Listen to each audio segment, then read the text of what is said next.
The ancestors spoke to Ibrahim Traore in the language of thunder. Not the gentle rumble that blessed the millet fields during the rainy season, but the earth-shaking roar that split mountains and carved rivers from stone.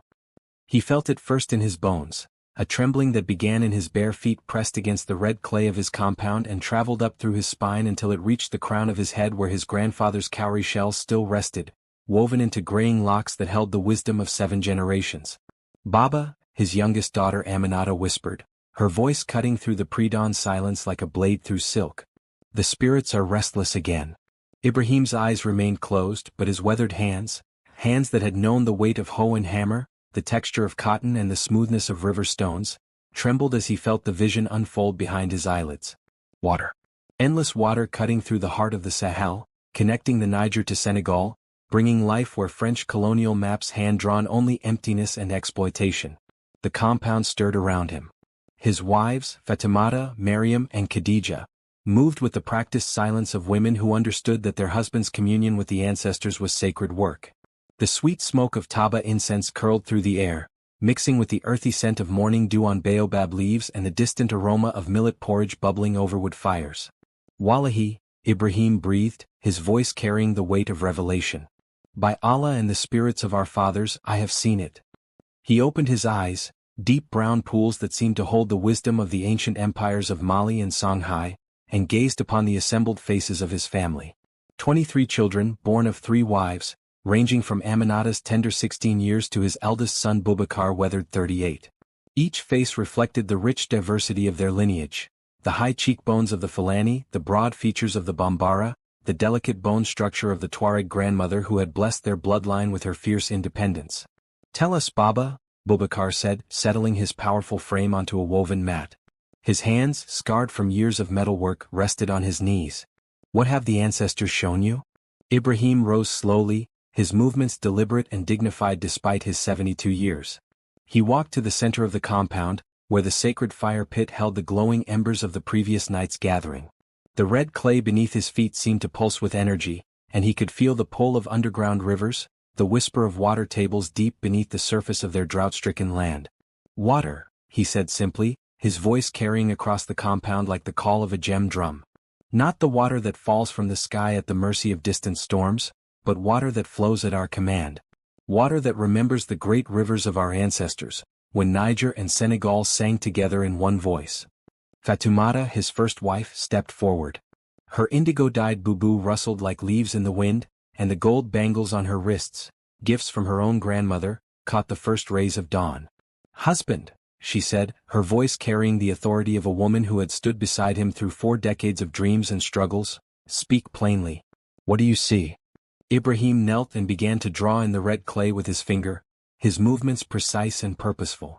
The lines he traced seemed to glow with their own inner light, and soon the shape of a vast canal emerged, a waterway that would stretch from the bend of the Niger River near Ségou to the headwaters of the Senegal near Kayes, cutting through the heart of the Sahel like a lifeline thrown to a drowning continent.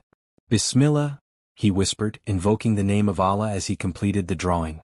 "The canal of liberation. The canal of return. The canal that will wash away the maps drawn by Tubabu hands and restore the natural flow of our motherland."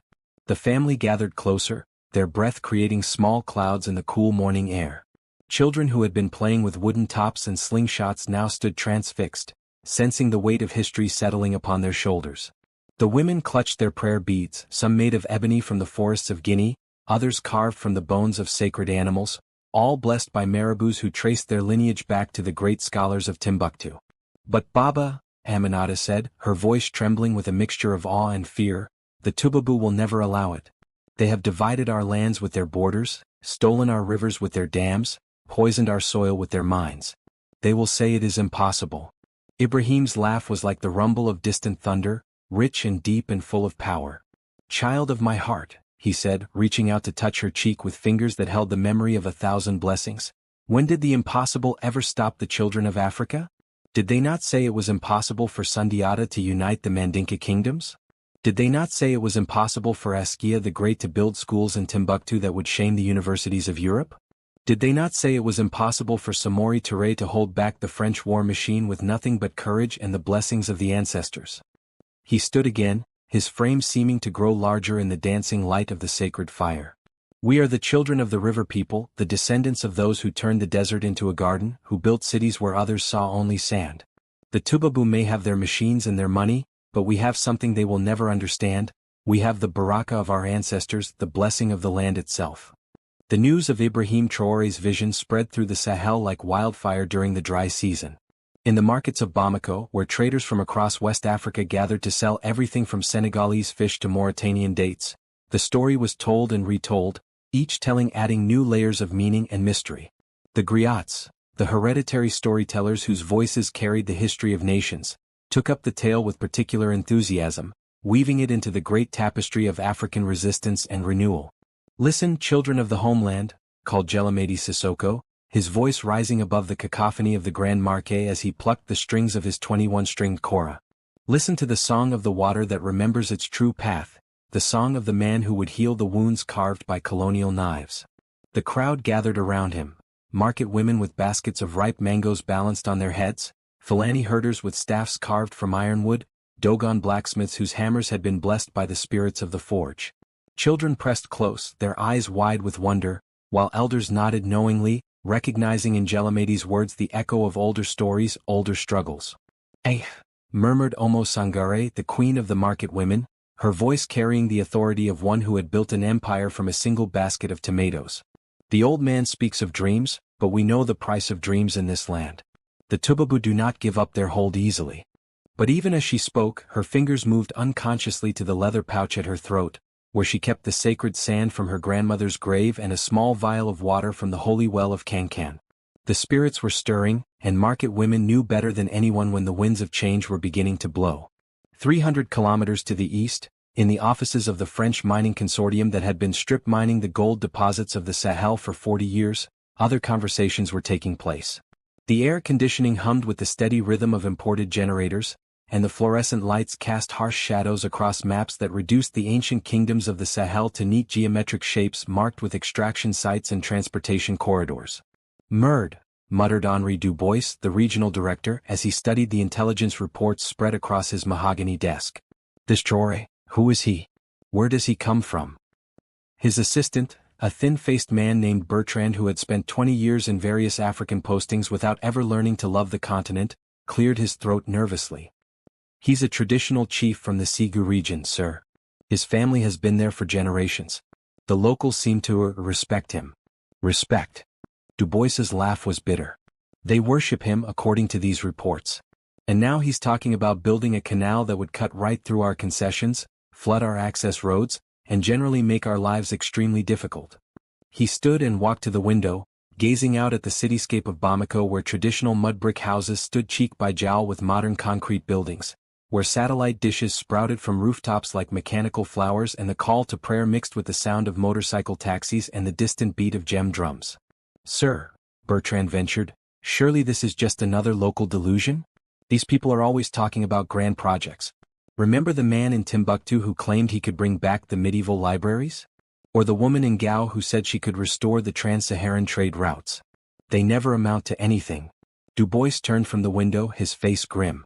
Those people didn't have the backing of the International Council of African Engineers.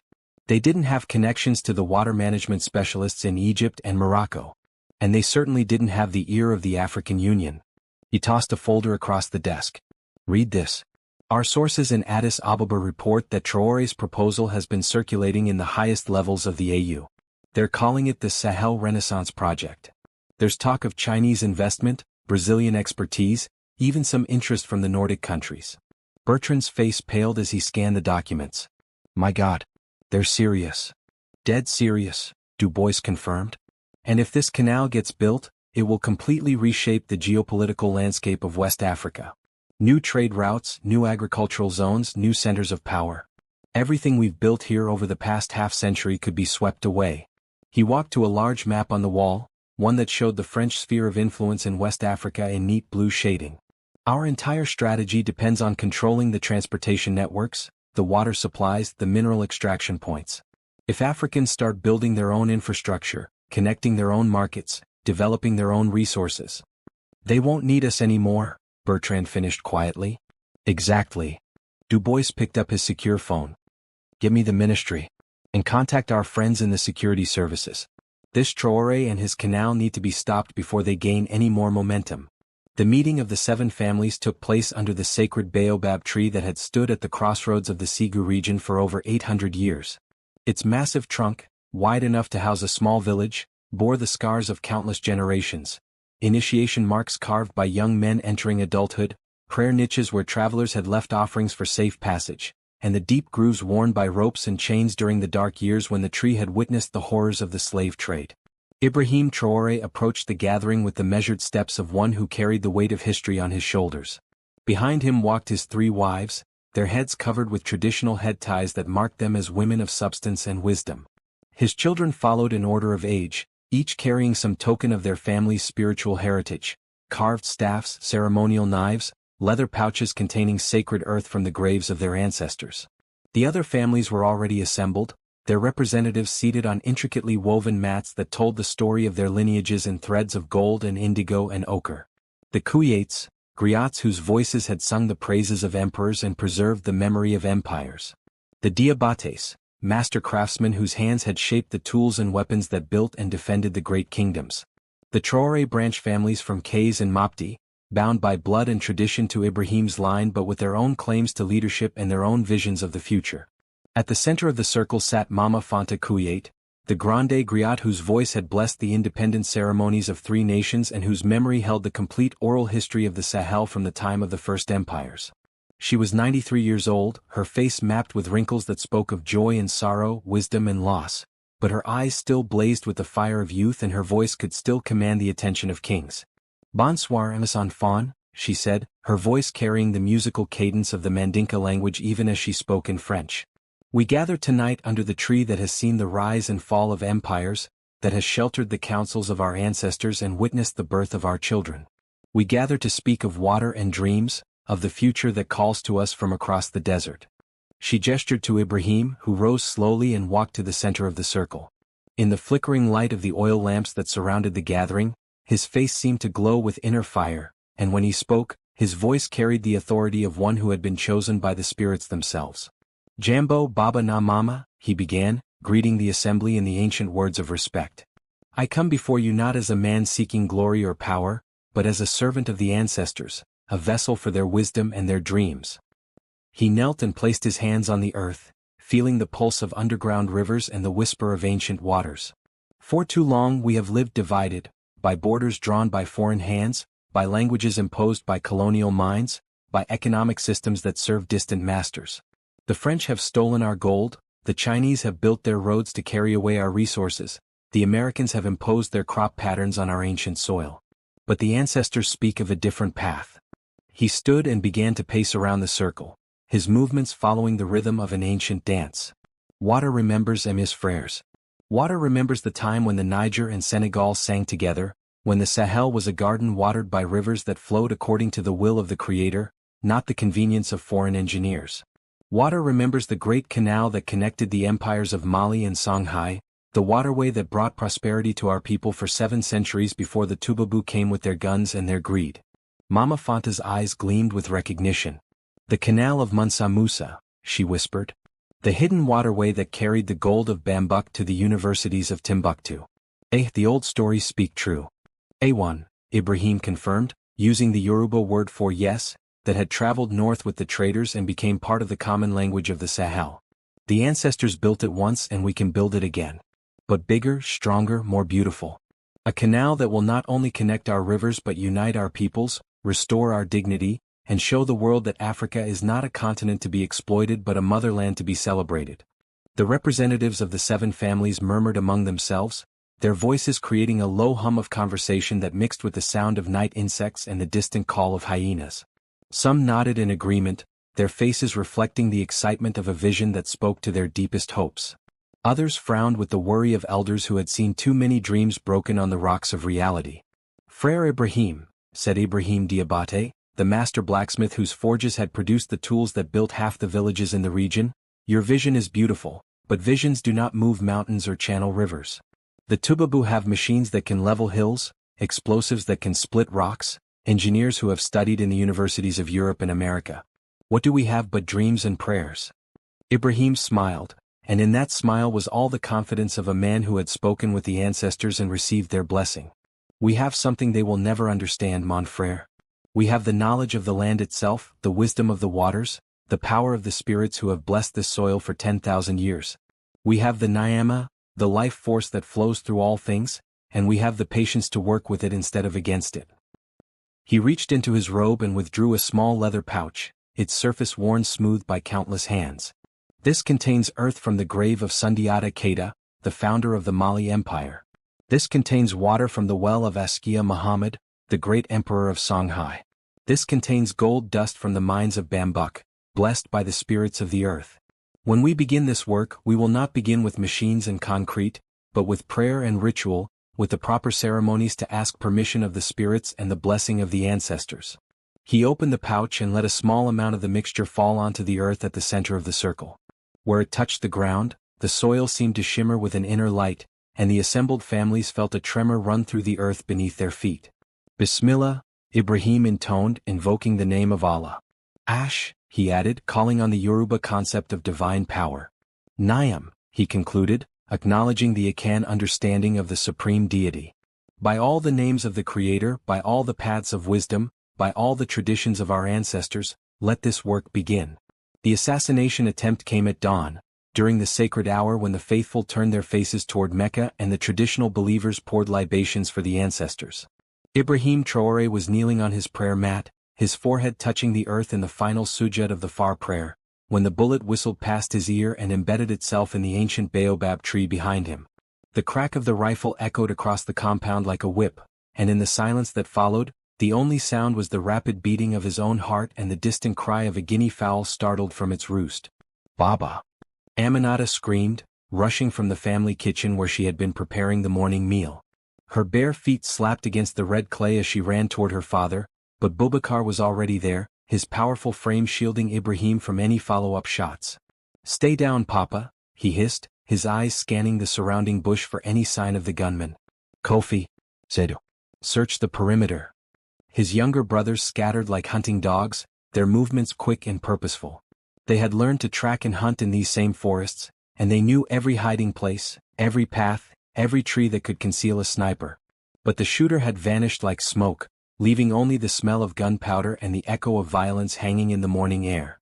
Ibrahim remained on his knees, his hands pressed against the earth, his lips moving in silent prayer. But his eyes were open now, bright with a mixture of fear and determination. He could feel the tremor in the ground beneath his hands, not the spiritual tremor that announced the presence of the ancestors, but the physical tremor of running feet, of men and women converging on the compound from all directions. Allahu Akbar, he whispered, thanking Allah for his protection. But even as he spoke the words, he knew that this was only the beginning. The serpent had shown its fangs and the real battle was about to begin. Within minutes, the compound was filled with armed men, not soldiers or police but farmers and herders, blacksmiths and traders, all carrying the traditional weapons of their ancestors. Spears tipped with iron that had been blessed by the spirits of the forge. Bows carved from the sacred wood of the kapok tree. Machetes that had been passed down through generations of warriors. At their head stood Seko Khanate, the war chief of the Traditional Hunters Association, his face painted with the white clay that marked him as a protector of the people. He was a small man, barely reaching Ibrahim's shoulder, but he moved with the fluid grace of a leopard and his eyes held the cold light of someone who had looked death in the face and not blinked. Jelly, he said, using the traditional title of respect for a master of wisdom, who dares to raise a weapon against the chosen of the ancestors? Ibrahim rose slowly, brushing the red dust from his prayer mat. His white robe was unmarked by the violence that had just passed, but his face had aged years in the space of minutes. The same ones who have always opposed us, mon frère. The same ones who sold our ancestors into slavery, who carved up our lands with their arbitrary borders, who steal our gold and our uranium and our oil while leaving us to drink from poisoned wells. He walked to the baobab tree and placed his hand on the bark where the bullet had struck. The ancient wood was barely scratched. The tree had survived worse storms than this, but the message was clear. The forces of exploitation and oppression would not allow the canal to be built without a fight. They think they can stop us with fear, he continued, his voice growing stronger with each word. They think that one bullet will make us forget the vision, abandon the dream, go back to our quiet lives of poverty and desperation. But they do not understand the power of the ancestors, the strength of the community, the determination of people who have survived slavery and colonialism and still remember the taste of freedom. The crowd murmured its agreement, but Ibrahim could see the fear in their eyes. These were brave men and women, but they were also practical people who knew the cost of challenging the established order. They had seen what happened to African leaders who dared to dream too big, who spoke too boldly of independence and self-determination. The graves of Patrice Lumumba and Thomas Sankara and Steve Biko were stark reminders of the price of resistance. "Jelly," said Mama Fatuma, the oldest woman in the compound, her voice cracking with age but still carrying the authority of a matriarch, "the young people are afraid. They remember the stories of the disappeared, the activists who spoke out against the foreign companies and were never seen again. How do we protect them? How do we protect the vision?" Ibrahim looked around the circle of faces, young and old, male and female, representing a dozen different ethnic groups and religious traditions but united by their shared love of the land and their common dream of a better future. He could see the fear in their eyes, but he could also see the hope, the desperate hunger for change that had driven them to support his vision despite the risks. "We protect them by making the vision bigger than any one person," he said finally. "We protect them by ensuring that the canal becomes not just my dream, but the dream of every village from here to Senegal, every farmer who has watched his crops wither in the drought, every mother who has walked miles to find clean water for her children." He gestured toward the horizon, where the sun was rising like a ball of fire over the acacia trees. "Tomorrow we begin the pilgrimage. We will walk from village to village, from market to market, from one end of the Sahel to the other. We will carry with us the sacred earth of our ancestors, the blessed water of our holy wells, and the unshakable conviction that this land belongs to its children, not to foreign corporations or distant governments." The crowd stirred with excitement, but Seko Konate's expression remained grim. "And what of the Tubabu armies? What of their helicopters and their night vision goggles and their satellite surveillance? They will track us every step of the way." Ibrahim smiled, and in that smile was all the ancient wisdom of the African bush, all the cunning of the spider Anansi and all the courage of the lion. "Let them track us, mon frère. Let them see with their own eyes what happens when the children of Africa awaken from their sleep and remember who they are. Let them count our numbers and measure our determination and report back to their masters that something is stirring in the homeland, something that cannot be stopped by bullets or bribes or threats." He raised his arms toward the sky, and his voice rang out across the compound with the power of a griot's call. "We are the children of the river people.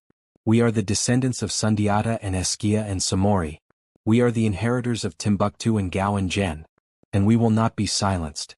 The crowd erupted in cheers, their voices joining together in the ancient war cry of the Mandinka. "Anai Baro Yi. We are together." The sound echoed across the Sahel like thunder, and in that moment, Ibrahim knew that the real work was just beginning. The pilgrimage began at the sacred pool of Jen, where the waters of the Bani River had been blessed by marabouts and traditional priests for over 1,000 years. Ibrahim Traore knelt at the water's edge, his weathered hands cupping the clear liquid that reflected the morning sky like a mirror. Around him, the ancient city rose from the floodplain like a vision from the golden age of the Sahel, its distinctive mud brick architecture sculpted by generations of master builders, its famous mosque reaching toward heaven with fingers of earth and straw that had been blessed by the prayers of countless pilgrims. "Bismillah," he whispered, drinking deeply from the sacred pool. The water was cool and sweet, carrying the taste of iron-rich earth and the distant memory of mountain springs. As it flowed down his throat, he felt the presence of the ancestors stirring in his chest, their voices joining together in a harmony that spoke of unity and purpose. Behind him, the pilgrimage was taking shape. They had started 3 days ago with just his immediate family, his 3 wives, his 23 children, and a handful of loyal followers. But as word spread through the traditional communication networks of the Sahel, the group had grown like a river in flood season. Farmers abandoned their fields to join the march. Traders closed their shops and shouldered their packs. Herders left their cattle with trusted neighbors and picked up their staff. Now, as they prepared to leave Jen, the pilgrimage had swelled to nearly 3,000 souls. They moved like a living river across the landscape, their voices raised in traditional songs, their feet beating out rhythms that had been passed down through generations of travelers. The women wore their finest boubous, the flowing robes dyed in brilliant patterns of indigo and gold that caught the sunlight like butterfly wings. The men carried ceremonial weapons, spears and bows and carved staffs that spoke of their connection to the warrior traditions of their ancestors. Jelly, called Mama Aminata Kouyate, the Grande Griot who had joined the pilgrimage despite her advanced age, The waters speak of challenges ahead. The river spirits whisper of obstacles in our path. Ibrahim nodded gravely. He could feel it too, a disturbance in the spiritual atmosphere, a tension that spoke of gathering storm clouds. The assassination attempt had been only the beginning. The forces opposed to the canal were mobilizing, and they would not be satisfied with a single bullet in the darkness. "What do the spirits counsel, Mama?" he asked, using the respectful title that acknowledged her wisdom and authority. The old woman closed her eyes and placed her hands on the surface of the sacred pool. Her fingers traced patterns in the water, and for a moment, the ripples seemed to form symbols, ancient Adinkra signs that spoke of strength and perseverance, of the eternal cycle of death and rebirth that governed all life. "They speak of the crocodile beneath the water," she said, her voice taking on the distant quality of prophecy. "They speak of the serpent in the government house, the spider in the foreign embassy. But they also speak of the lion awakening, of the eagle spreading its wings, of the elephant remembering its strength." She opened her eyes and looked directly at Ibrahim. "The ancestors say that the canal will be built, but not without great sacrifice. They say that the old ways must die for the new ways to be born, that the children of Africa must be willing to pay the price of freedom." The crowd around them had grown quiet, sensing the weight of the moment. Even the children had stopped their playing and stood motionless, their eyes wide with awe and apprehension. The morning air was thick with the scent of frankincense and myrrh, the sacred substances that connected the living world to the realm of the ancestors. "Then we will pay that price," Ibrahim said simply. "We will pay it gladly because we know that the alternative is the slow death of our people, the continued exploitation of our resources, the perpetual poverty that has been imposed on us by those who see Africa only as a source of raw materials and cheap labor." He stood and raised his arms toward the sky, his voice carrying across the water like the call of a gem drum. "We are the children of the river people. We are the descendants of those who built the great universities of Timbuktu, who established the trade routes that connected Africa to the world, who created art and literature and science while Europe was still stumbling in the darkness. We will not be defined by the maps drawn by colonial administrators or the economic systems imposed by foreign banks." The crowd erupted in cheers, their voices joining together in the ancient call and response patterns of West African music. "Amandla," they shouted, using the Zulu word for power. "Awethu," they responded, declaring that the power belonged to the people. As the sun climbed higher in the sky, the pilgrimage began to move. They walked in traditional formation, the elders and spiritual leaders at the front, the families with young children in the protected center, the young warriors spread out along the flanks and rear. They carried with them the sacred objects of their journey, containers of blessed water from the holy wells of Kankan and Timbuktu, packets of earth from the graves of their ancestors, copies of the Quran written in the ancient scripts of the Sahel, and carved fetishes that embodied the protective spirits of the land. But they also carried more practical items: smartphones and solar chargers, GPS devices and satellite phones, first aid supplies and water purification tablets. This was not a romantic retreat into the past, but a carefully planned campaign that used both traditional wisdom and modern technology to achieve its goals. The first day's march took them through the rice fields of the Niger Delta, where the annual floods had created a patchwork of green paddies that stretched to the horizon. The farmers working in the fields looked up from their labors as the pilgrimage passed, and many threw down their tools to join the march. Their faces were weathered by sun and wind, their hands calloused from years of hard work, but their eyes blazed with the same fire that burned in Ibrahim's heart. Jelly, called Bakari Samaki, a rice farmer whose family had worked these fields for 6 generations, "We have waited so long for someone to speak the truth about the water, about the land, about the chains that bind us to poverty while the Tubabu grow rich from our labor." He gestured toward the distant hills where the mining compounds squatted like metal tumors on the landscape. "Every day the trucks come and take away our gold, our diamonds, our uranium. Every day the helicopters fly overhead, spraying chemicals on our crops to make them grow faster and die sooner.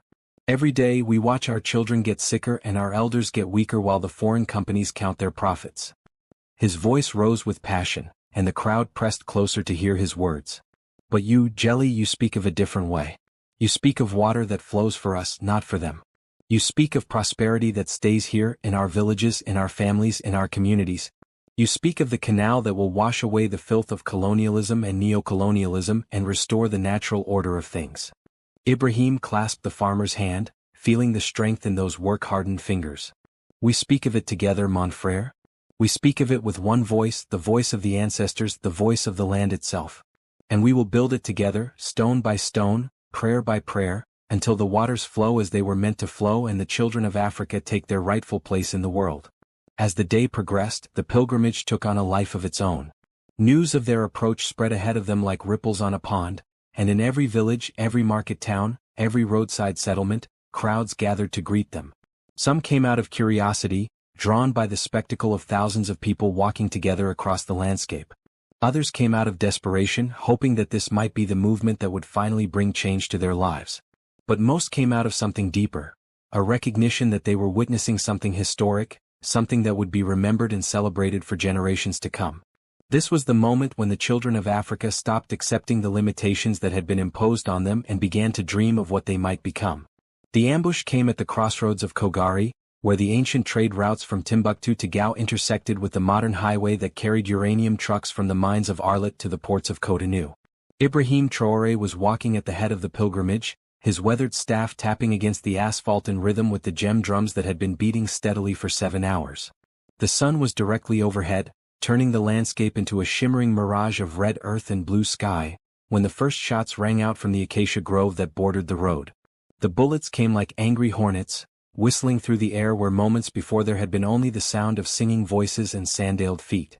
The pilgrims scattered like startled gazelles, mothers grabbing their children and diving for the shallow ditches that lined the highway, fathers throwing themselves over their families to shield them from the deadly rain of lead. Allahu Akbar!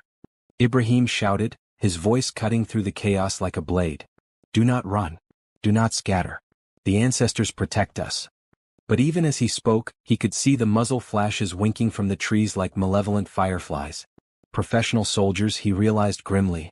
Not local bandits or desperate thugs, but trained killers with military-grade weapons and tactical discipline. The French had finally decided to move beyond warnings and intimidation. Boubacar appeared at his father's side, his powerful frame crouched low as bullets whined overhead. In his hands, he carried an old Kalashnikov that had been blessed by the marabouts and wrapped in protective charms. Papa, he said urgently, we need to get you out of here. This is a kill zone. Ibrahim's eyes blazed with fury and determination. I will not abandon my people, mon fils. I will not let the serpents of neocolonialism think they can scatter us with fear. He raised his staff toward the sky, and his voice boomed across the battlefield with the authority of thunder. Children of the motherland, remember who you are. Remember the blood of warriors that flows in your veins. Remember the spirits of your ancestors who died fighting for this same freedom. As if awakened by his words, the scattered pilgrims began to rally. The traditional hunters emerged from cover with their ancient weapons. Bows that could put an arrow through a man's heart at 100 paces, spears that had been forged in the sacred fires of master smiths, machetes that gleamed with protective oils and spiritual blessings. Seko Konade's war cry pierced the air like the scream of a hunting eagle. Iko Lan, he shouted in Bambara. We are warriors. His hunters spread out in the traditional crescent formation that had served their people since the time of the great empires, using every fold in the terrain, every termite mound and baobab tree as cover. The battle that followed was unlike anything the modern world had seen. On one side, 20 professional soldiers with assault rifles, night vision scopes, and satellite communication equipment. On the other, 3,000 African pilgrims armed with traditional weapons, protected by spiritual charms, and guided by the tactical wisdom of ancestors who had fought off slave raiders and colonial armies for centuries. The hunters moved like shadows through the bush, their knowledge of the land turning every rock and tree into a fortress.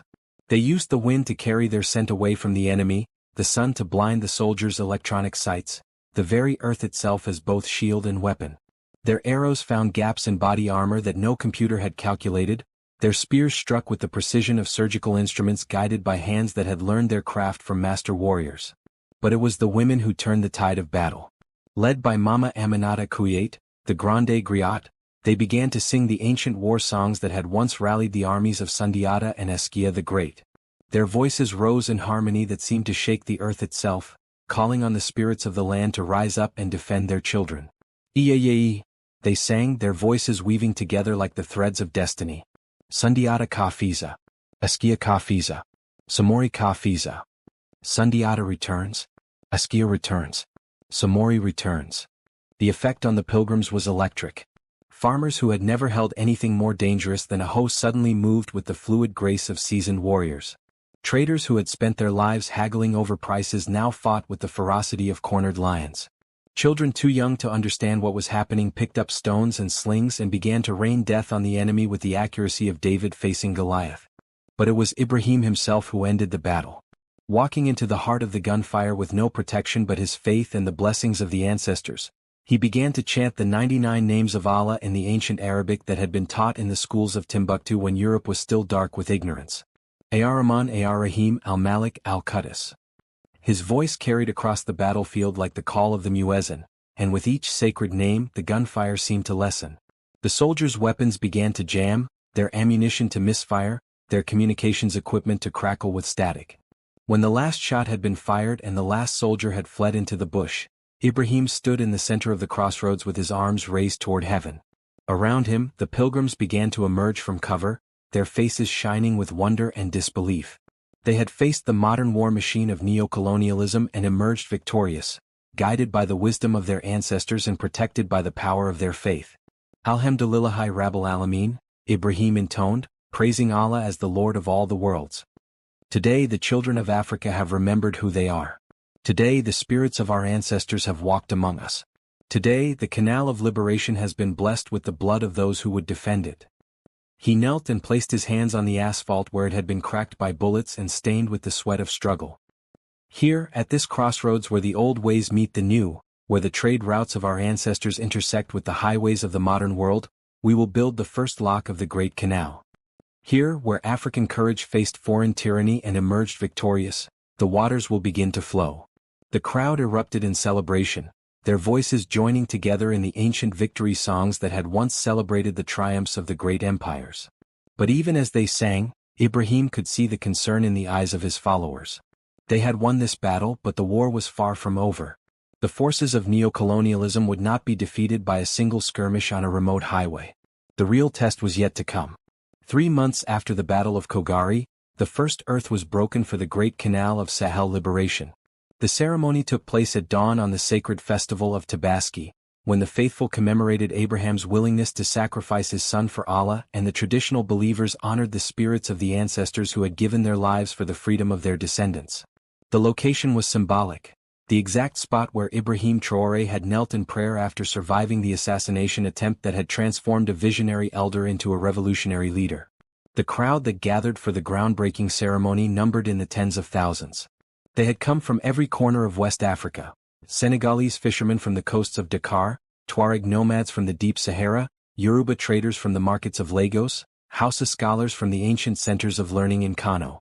Each group brought their own traditions, their own languages, their own spiritual practices, but all were united by the shared dream of an Africa that belonged to its children. Ibrahim stood at the center of the gathering, his white robes glowing in the first light of dawn, his hands grasping the ceremonial shovel that had been forged by the master smiths of the Dogon people and blessed by marabouts from Timbuktu to Cairo. Behind him, the engineers from China and Brazil waited with their surveying equipment and their blueprints, while the water management specialists from Egypt and Morocco consulted their laptops and satellite feeds. But this was not a modern construction project guided by Western efficiency and technological dominance. This was an African enterprise, rooted in the wisdom of the ancestors and blessed by the spirits of the land itself. Bismillah ar-Rahman ar-Rahim, Ibrahim began, invoking the name of Allah the Compassionate, the Merciful. In the name of the Creator who made the rivers flow and the rain fall, in the name of the ancestors who dreamed of this day when their children would reclaim their birthright, in the name of the unborn generations who will drink from these waters and remember our sacrifice, let the great work begin. He drove the shovel into the red earth, and the crowd erupted in cheers that echoed across the Sahel like thunder. Gem drums began to beat in rhythms that had been old when the pyramids were young, chorus strings sang with melodies that carried the memory of vanished empires, and 10,000 voices rose together in the ancient songs of celebration and triumph. But even as the earth was turned and the prayers were offered, darker forces were gathering on the horizon. In the glass towers of Paris and London, in the marble corridors of Washington and Brussels, emergency meetings were being convened and desperate strategies were being discussed. "This has gone far beyond what we anticipated," muttered Sir Reginald Whitmore, the British ambassador to the African Union, as he studied the intelligence reports spread across the conference table in the secure briefing room of the EU headquarters in Brussels. "What started as a local religious movement has become a continent-wide revolution." His American counterpart, a sharp-faced woman named Patricia Harrison who had spent 20 years managing African affairs for the State Department, nodded grimly. The economic implications are staggering. If this canal gets built, it will completely reshape the trade patterns of West Africa. New shipping routes, new agricultural zones, new centers of economic power. Everything we've built over the past half-century could be swept away. The French representative, Minister Jean-Claude Dubois, Henry's uncle and a veteran of 40 years of African policy, leaned forward with the intensity of a man who had watched his country's influence in Africa slowly but steadily eroding. The problem is not just economic, he said in his precise, clipped English. This Traore has become something more than a political leader. He's become a symbol, a rallying point for every anti-Western sentiment on the continent. If we don't stop him now, we'll have lost Africa forever. The German Minister of Development Aid, a pragmatic woman named Ingrid Müller who had built her career on maintaining stable relationships with African governments, shook her head in dismay. But how do we stop him? The traditional pressure points don't work anymore. Economic sanctions? His movement has mobilized internal resources we didn't even know existed. Political pressure? Half the African Union is openly supporting his project. Military intervention? After what happened at Kogari, no one wants to be seen as the new colonial power. Sir Reginald drummed his fingers on the polished wood of the conference table, his mind working through possibilities like a chess master contemplating a difficult endgame. There is one option we haven't considered, he said finally. We could co-opt the project. Offer to finance it, manage it, turn it into a joint venture between African governments and international development agencies. That way we maintain control while appearing to support African aspirations. But Dubois was already shaking his head. You don't understand the nature of this movement. This isn't about development aid or international cooperation. This is about something much deeper. It's about African dignity, African independence, African rejection of everything we represent. They don't want our help. They want us gone. The American leaned back in her chair, her expression thoughtful. Then we need to think asymmetrically. If we can't stop the canal, maybe we can ensure that it fails. Sabotage during construction, terrorist attacks blamed on Islamic extremists, tribal conflicts that disrupt the work. Make the project so dangerous and unstable that it collapses under its own weight. That's incredibly dangerous, Mueller warned. If we're caught, it would be the final nail in the coffin of Western influence in Africa. Every government from Morocco to South Africa would turn against us. They're already turning against us, Harrison replied coldly. The question is whether we let them do it at their own pace or force them to make the choice now, while we still have some cards to play. Meanwhile, 5,000 kilometers to the south, in the compound that had become the operational headquarters of the Canal project, Ibrahim Traore was meeting with his own circle of advisors and allies. The atmosphere was very different from the sterile conference rooms of European capitals. Oil lamps flickered in the corners, the sweet smoke of frankincense perfumed the air, and the voices of the assembled leaders carried the musical cadences of a dozen African languages.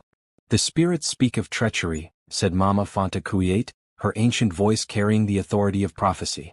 They whisper of poison in the wells, fire in the night, brothers turned against brothers by the gold of the Tubabu. Ibrahim nodded gravely. He had felt it too, a disturbance in the spiritual atmosphere, a sense that the forces of opposition were preparing some new and more deadly form of attack. The victory at Kogari had been decisive, but it had also been a warning. The next assault would not be so direct, so easily identified and confronted. What do our allies counsel? He asked, looking around the circle of faces that represented the new Africa taking shape around the Canal project. Dr. Kwame Asante, the Ghanaian engineer who had designed the lock system that would regulate the canal's flow, leaned forward with the intensity of a man who had spent his entire career fighting for African technological independence. The Chinese are solid, he said in his crisp British-accented English. They've committed $3 billion and 10,000 engineers. The Brazilians are providing the earth-moving equipment and the expertise from their own river management projects. The Egyptians are sharing the knowledge they've gained from managing the Nile. But Ibrahim could hear the unspoken concern in the engineer's voice. But we're still vulnerable to sabotage, to internal division, to the kind of ethnic conflicts that have been used to destroy African unity for centuries. Our security is good, but it's based on traditional methods. Hunters and warriors who know the land but may not understand the subtleties of modern psychological warfare. General Amadou Sanogo, the former military officer who had joined the movement after the government forces had refused to intervene during the Kogari battle, spoke up from his position near the entrance to the compound. "We need to think like our enemies," he said in his gravelly voice. "They can't attack us directly anymore. Kogari proved that the people will not tolerate foreign military intervention. So they'll attack us indirectly, through propaganda, through economic pressure, through stirring up the old divisions that have kept Africa weak for so long." Ibrahim stood and walked to the window, gazing out at the construction site where thousands of workers labored under floodlights that turned the night into day. Chinese engineers worked alongside Malian farmers, Brazilian hydrologists consulted with Fulani herders, Egyptian irrigation specialists shared their knowledge with Dogon waterfinders. It was a vision of Pan-African cooperation that would have been unthinkable just a year ago. "Then we must be smarter than they are," he said finally.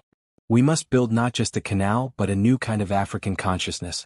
We must show the world that the children of the motherland can work together, can overcome the artificial divisions that were imposed on us by colonial administrators, and can create something beautiful and lasting and genuinely African."